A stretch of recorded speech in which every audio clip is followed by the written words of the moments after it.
네, 인사드리고 시작하겠습니다. 수학 강사 임윤섭입니다. 안녕하세요. 네.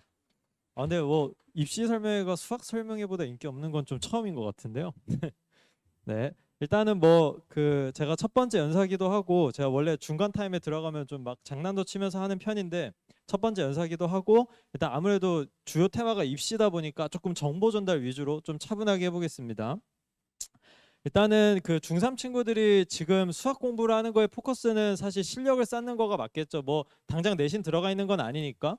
그래서 이 실력을 쌓는 거에 대해서 첫 번째는 기본적으로 손이 빨라지는 게 첫 번째고요. 이게 다 놓치시는 게 거의 1번이거든요. 그 다음에 수학을 생각하는 사고력 자체가 좋아지는 것도 있겠죠. 자, 근데 이 손이 빨라진다라는 거는 기본적으로 컨셉이 두 개인데 그냥 정말 말 그대로 양치기를 통해서 문제 푸는 속도가 빨라지는 것도 맞는데 이제 그거는 그냥 양치기고 우리가 공부하는 방법을 통해서 손이 빨라지는 게 뭐가 있을까라고 하면은 그 공부는 무조건 반복입니다. 그래서 그냥 제 생각은 딱 이거 하나예요. 이 문제를 보자마자 내가 이 문제를 어떻게 풀어야 되지? 라는 그 생각하는 시간 자체를 줄이기 위한 것도 하나의 공부다라는 말씀을 드리고 그러면은 그 공부를 하는 방법은 유사문항을 통한 반복이다 이렇게 말씀드리면 되고 이 유사문항이라는 건 뭐냐면 실제 숙명 기출인데요. 이 왼쪽이 모의고사 기출 원본 그리고 오른쪽이 숙명에서 바꾼 시험지입니다. 그래서 이렇게 이거를 본 수업을 만약에 하게 된다면 이런 문제들로 과제 또는 테스트를 보면서 이 문제는 내가 어떻게 접근했었지 라는 공부를 꾸준히 하면서 그냥 이렇게 문제 접근 방식을 체화시킨다라는 말씀을 드리고요. 그러면 이런 반복학습은 도대체 언제까지 해야 되냐 라고 물어보신다면 진짜 끝이 없어요. 그러니까 거의 이번 여름방학에 대수가 이제 약간 정석컬이잖아요. 그럼 지금 만약에 대수를 하게 되면 이 대수를 반복학습을 하고 그 다음에 또 하는 게 언제냐면 내년 여름이에요. 그럼 내년 여름에 대수를 또 하고 그 다음 겨울에 또 대수하고 또 내신하고 이런 식으로 하면서 반복하는 건 끝이 없고 왜냐면 잊어버리는 거는 그냥 지극히 정상적인 과정이잖아요. 그러니까 지극히 정상적인 과정이니까 사실 수학을 선행하는 이유는 다 이거 아니에요. 그러니까 100문제를 만약에 배우게 되면은 그 중에 70문제 뭐 또는 60문제를 까먹어요. 그럼 그 다음에 배우면서 또 30문제 채워가고 하면서 내가 막상 내신에 들어갔을 때 그리고 수능을 들어갔을 때 내가 모르는 문제가 거의 0에 가까워지도록 하는 게 공부죠. 그래서 반복은 끝없이 해야 된다라는 말씀을 드리고 그럼 지금까지 제가 말씀드린 건 오로지 손이 빨라지기 위한 공부예요. 자, 그러면은 실력을 쌓는 거는 사실 틀린 문항을 고치는 건데 제가 좀 답답하지만 이거 우리 부모님들께 아무리 말씀을 드려도 큰 효과가 없죠. 이거는 이게 최대한 구조화되어 있는 수업을 통해서 공부를 하시면 어떨까라는 말씀을 드리고요. 제가 딱딱하게 하겠다 해서 그런지 좀 리액션이 딱딱하신데요. 네. 자, 일단은 그러면은 우리가 우리 중3 친구들이 고3 내신까지 생각했을 때 푸는 기조는 기본적으로 3개예요. 그래서 이거를 좀 이해해 주셨으면 좋겠는데 첫 번째는 모의고사 기출 문제가 있고 그 다음에 내신 기출 시험지가 있고 마지막으로는 시중 문제집이 있습니다. 자, 그럼 모의고사 기출 문제집은 기본적으로 선행학습에 있어서 가장 중요해요. 그래서 우리 부모님들께서 물론 뭐 테스트를 보겠지만 그거를 제외하고 우리 아이가 지금 어떤 난이도의 어떤 과목을 들을까에 대한 고민에 대한 답은 사실 전 여기 있다고 봐요. 그러니까 심한 난이도를 들어야겠다라고 생각하시면 나는 수능에 나온 거 기준으로 오답률 1위 문제까지 다 다뤄볼 거야 라는 거고 실력 심화를 들을 거야 라고 생각하시면은 그냥 오답률 2, 3위 정도를 내가 최대한 마크한다 이렇게 생각해 주시면 될 것 같고 나는 실력 수업을 들어야 돼 라고 생각하면은 우리 아이는 아직 유형 정리가 좀 더 필요하다 라고 판단해 주시면 될 것 같습니다. 그 다음에 모의고사 기출문제가 첫 번째고 그 다음은 내신 기출 시험지인데 내신 기출 시험지는 정말 강남권 기준입니다. 정말 계산이 복잡하고 변형이 어려워요. 그래서 제가 저번 주에 수업한 중성고등학교 기출 답이 869분에 1280 그런 거를 경험할 수 있는 거는 오로지 내신 기출 강남권 내신 기출밖에 없다라는 말씀을 드리고 그 다음에 모의고사 변형이 진짜 심해요. 그래서 이건 서초 거긴 한데 자 제가 아까 보여드렸던 원본인데 숙명권은 바꿨네 라는 티가 나는데 이렇게 세화여고처럼 바꿔버리면 이거 도대체 뭔 문제인지조차 모르겠죠. 그래서 이런 거를 경험할 수 있는 거는 오로지 내신 기출 시험지다 라는 말씀을 드리고 그다음 마지막으로는 시중 문제집인데 제 생각에 수업을 선택하시는 거를 예외로 이제 부모님들께서 우리 친구들을 위해서 고민해 줄 수 있는 게 여기 같은데 제가 이렇게 띄워드리면 일단 모의고사 기출 문제집은 정말 좋은 문제집이지만 얘는 일단 필터링이 너무 없어요. 거기 다 써 있습니다. 사진 안 찍으셔도 됩니다. 네, 필터링이 너무 없기 때문에 우리 아이에게 필요한 난이도만 공부할 수는 없잖아요. 그래서 제 생각에 이거는 학원에 맡겨주시면 어떨까라는 말씀을 드리고, 그다음에 심화 문제집. 자, 여기가 이제 제가 주 포인트인데, 자, 심화 문제집이 중요하기는 한데 저는 무조건 내신 기간에 하라 주의해요. 그러니까 공통 수학 1 있죠. 수학 상이라고 안 하겠습니다. 공통 수학 1 기준으로 겨울 방학부터 이 정도 문제집을 끌어다니면 돼요. 자, 왜 그러냐면 이게 문제집은 기본적으로 목적이 완전히 달라요. 자, 제가 방학 때 무조건 뭐 하세요 하냐면 무조건 유형 문제집 하라고 하거든요. 물론 이해는 돼요. 그러니까 마플 시나리오는 솔직히 써놓긴 하는데 대치해서 하긴 너무 약해요. 저는 그냥 하라는 말을 한 적이 없어요. 그럼 고쟁이 위주로 해주시면 되는데, 자, 진짜 아이러니하지만 문제집에서 우리 아이가 알고 있는 문제랑 모르는 문제의 비율이 5대5가 좋을까요? 8대2가 좋을까요?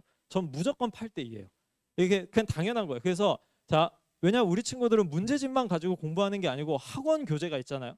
그래서 자, 이런 거예요. 저는 이제 기본적으로 심화 수업을 하다 보니까 저는 A라는 유형과 B라는 유형이 합쳐진 문제를 설명을 하면서 거기에 A라는 유형이 있고 B라는 유형이 있음을 설명해야 돼요. 근데 문제집은 고맙게도 A 유형 쭉, B 유형 쭉 이렇게 나와 있잖아요. 그래서 문제집이랑 학원 난이도 있는 교재가 밸런스를 맞춰서 공부하는 게 가장 중요해요. 그래서 지금은 심화 문제집이 눈에 아른아른 거리시는 건 알겠어요. 뭐 누가 블랙라벨 나와서 뭐 몇 등급 나왔대 다 알겠어요. 근데 지금은 그게 아니고 중3 친구들은 유형 문제집을 하면서 학원 수업을 좀 어렵게 듣는 게 가장 올바른 구조가 아닐까라는 말씀을 드리고, 제가 또 얼마 전에 수학 설명을 했는데 그 유형 문제집 고쟁이 1년에 2번 풀었는데 또 풀어야 되냐고 자꾸 물어보시더라고요. 저는 솔직히 또 풀었으면 좋겠고, 만약에 대수를 또 고쟁이를 하기 싫으면 미적분을 하는 게 어떨까라는 생각이긴 한데 이제 타협을 못 하겠다라고 하시는 분들이 계셔서 제가 조금 더 써왔습니다. 제가 설명의 자료에 써놓지는 않았는데 이게 유형 문제집을 사실 마플은 그냥 일단 고려하지 말아 주시고요.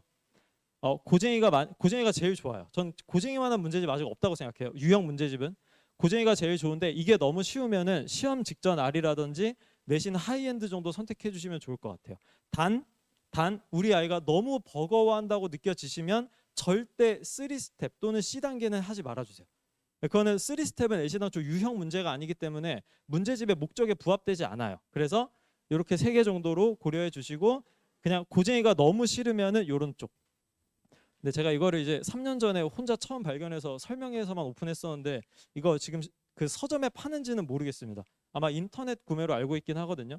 그래서 이 부분 참고해 주시면 좋을 것 같고요. 자, 정리를 해볼게요. 어차피 반복하고 틀린 거 고치면서 실력을 쌓는 건데 이게 좀 목적이 명확해야 돼요. 진짜 공부는 목적이 명확해야 되는데, 일단 유사문항을 통한 끝없는 방법은 무조건 손이 빨라지는 거예요. 그래서 전 다 알아요. 제 시험 이렇게 문자로 시험 점수 보내드리잖아요. 그럼 예를 들어 1번부터 23번이면 우리 친구가 20번까지 거의 다 맞추고 21, 22, 23을 틀려요. 그럼 이제 보통 심하니까 끝에 3개가. 그럼 우리 부모님들께서는 다 어떻게 상담하시냐면 왜 심화가 안 될까요? 그런데 저는 학생들을 찾아가서 물어보면 전 그 문제 쳐다도 못 봤는데요 라는 대답이 거의 절반이에요. 그래서 애시당초 손이 느린데 심화를 들어갈 수 없는 거니까 심화 문항을 통한 공부는 그냥 오답, 그러니까 틀린 문제 고치는 거고, 그 다음에 계속 이제 손이 빨라지는 공부는 문제 접근 방식을 체화를 위한 반복학습이다 라는 말씀을 드리고요. 그래서 그 다음 마지막으로 문제집의 목적은 무조건 그냥 깔끔한 유형 정리랑 손 빨라지기. 그래서 문제집은 기본적으로 목적이 양측이라고 봐주시면 돼요. 그래서 그거를 좀 명확히 해서 밸런스를 맞춰서 공부했으면 좋겠다라는 말씀을 드리고요. 이제 제가 수업을 할 때 그래서 이거 다 반영해서 제 수업은 좀 짧게 하겠습니다. 개념, 유형, 심화하고 미니 테스트 하는데 미니 테스트 많이 궁금해 하시더라고요. 중3 어머님들이 가장 질문이 많이 해주세요. 그러니까 미니 테스트가 뭐냐라고 물어보시면, 그러니까 목적이 좀 3가지가 있는데, 첫 번째는 그냥 학원 수업 시간에 풀리면 맞추는데 시험장만 가면 틀리는 이상한 문제들이 있어요. 그런 문제들을 좀 모아놓고 그 다음에 애들을 안 지루하게 하기 위함인데 1교시에 수업을 하고 그거 유사문항을 바로 2교시에 미니 테스트로 보는 구조예요. 그렇기 때문에 그렇게 되는 거고, 그 다음에 3번째는 우리 부모님들 상담. 이 미니 테스트는 제가 직접 다 만드는데 이 문제 특징들을 다 써놓고 제가 10시부터 제가 혼자 채점하거든요. 그래서 우리 부모님들께서 만약에 상담을 하시면은 한 6문제 정도 되는데 딱 볼 수 있죠. 예를 들어 이해를 해주셨으면 1번부터 6번인데 우리 아이가 6번 문제는 제가 심화로 넣어주거든요. 6번 문제를 답이 비슷하게 써져 있는데 틀린 거면랑 6번이 답이 아예 안 써져 있는 건 차원이 다르죠. 6번이 답이 아예 안 써져 있다는 건 거기까지 못 갔다는 거잖아요. 그럼 그 친구는 아직 손이 느린 거예요. 그런 거에 대해서 우리 부모님들과 상담을 하기 만들어진 구조다라고 말씀드리면 될 것 같고, 과제는 그냥 전부 다 이렇게 해주시면 좋을 것 같은데, 그러니까 본교재의 반복학습을 위한 유사랑, 그 다음에 양치기를 위한 시중 문제집이랑, 그 다음에 개인 사고력을 위한 오답 노트, 이런 식으로 말씀드리면 될 것 같고요. 그 다음에 테스트인데 그 다른 것보다 이게 조금 더 유명해졌으면 좋겠는데, 이게 제가 아니라 이 구조가 좀 유명해졌으면 좋겠는데, 저는 뭐 경험해 보시면 알겠지만 저는 테스트를 객관식을 사용하지 않아요. 내신 기간 딱 한 달 전만 빼고 아예 객관식을 안 쓰는데요. 그럼 모든 문항이 단답형인데 일단 첫 번째 단점이 있어요. 15점에서 20점 정도 떨어지는 경우가 많아요.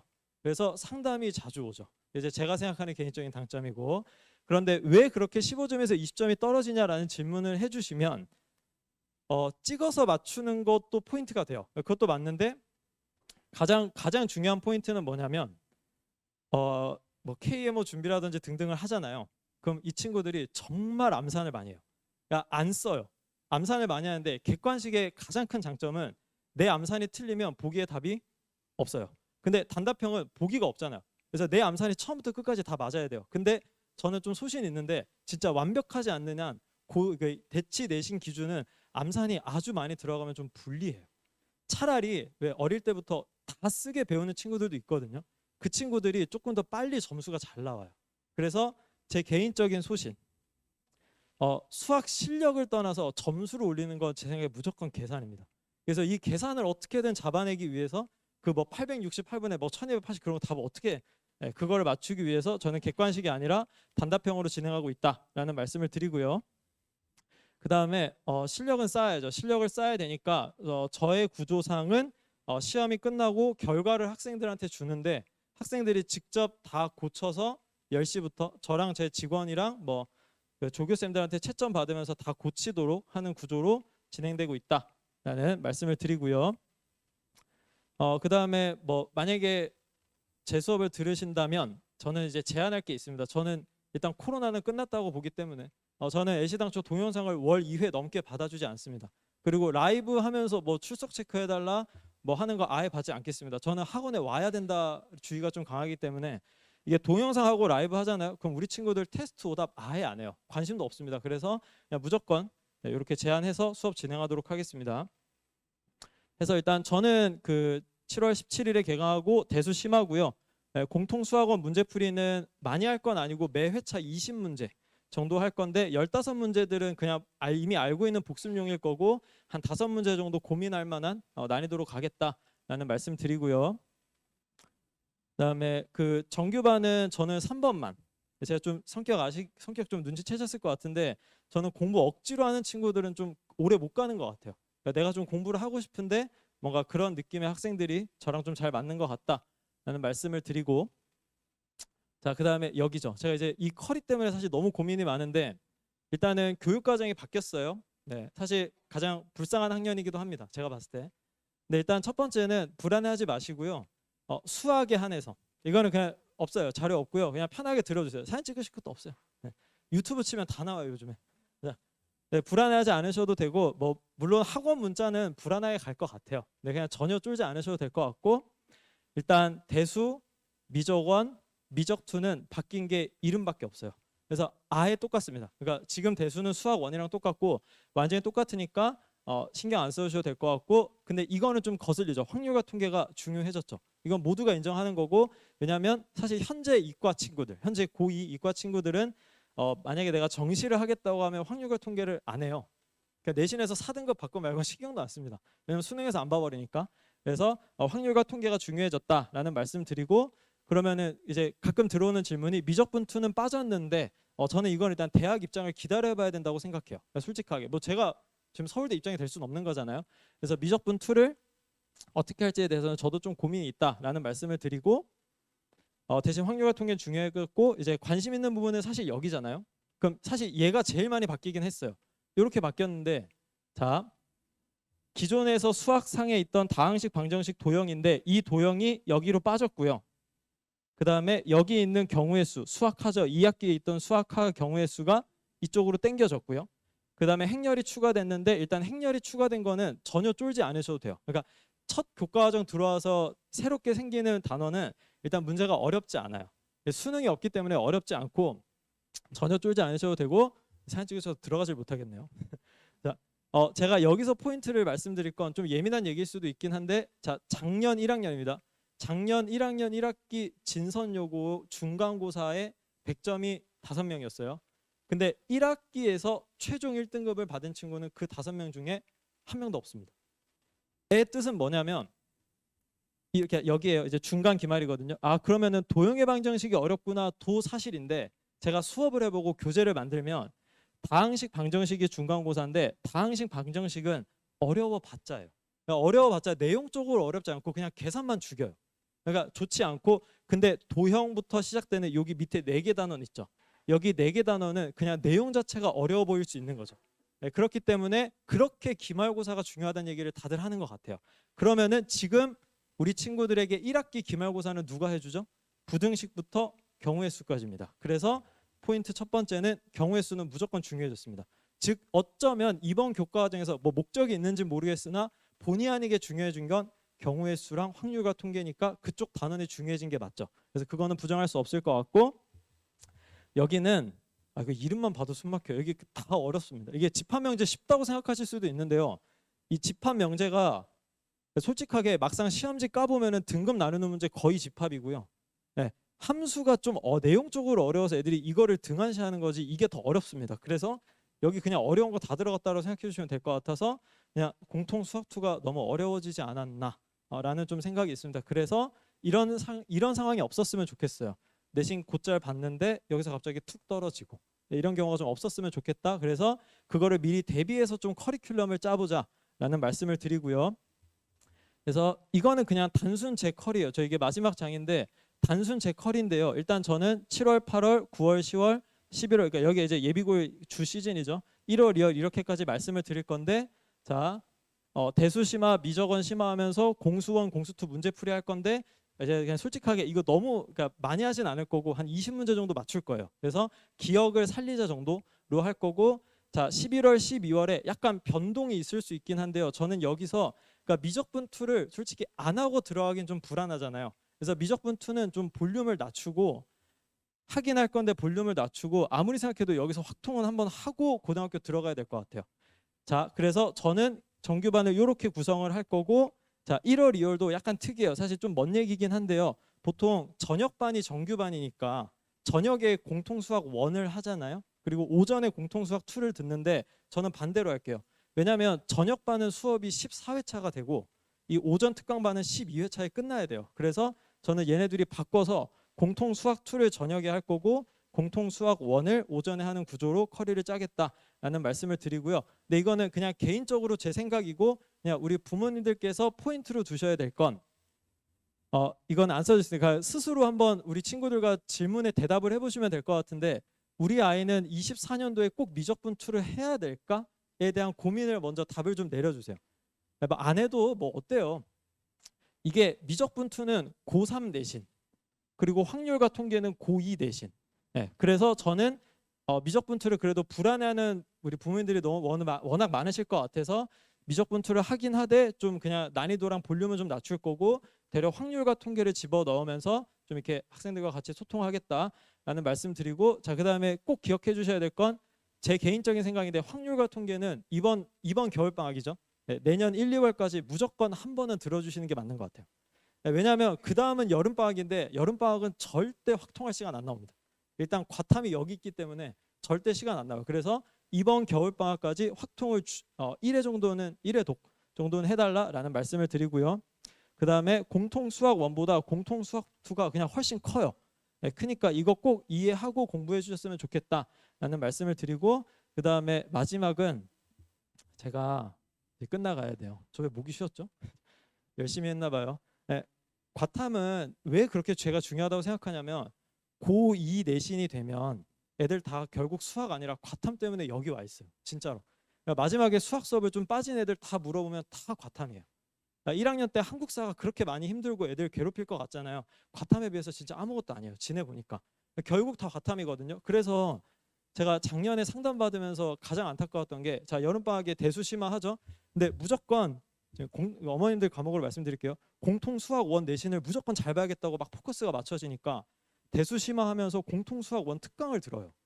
제가 제발 전화해서 과탐하셔라, 국어 비문학 하시고 과탐하셔라. 근데 그냥 무조건 공통 수학 원이에요.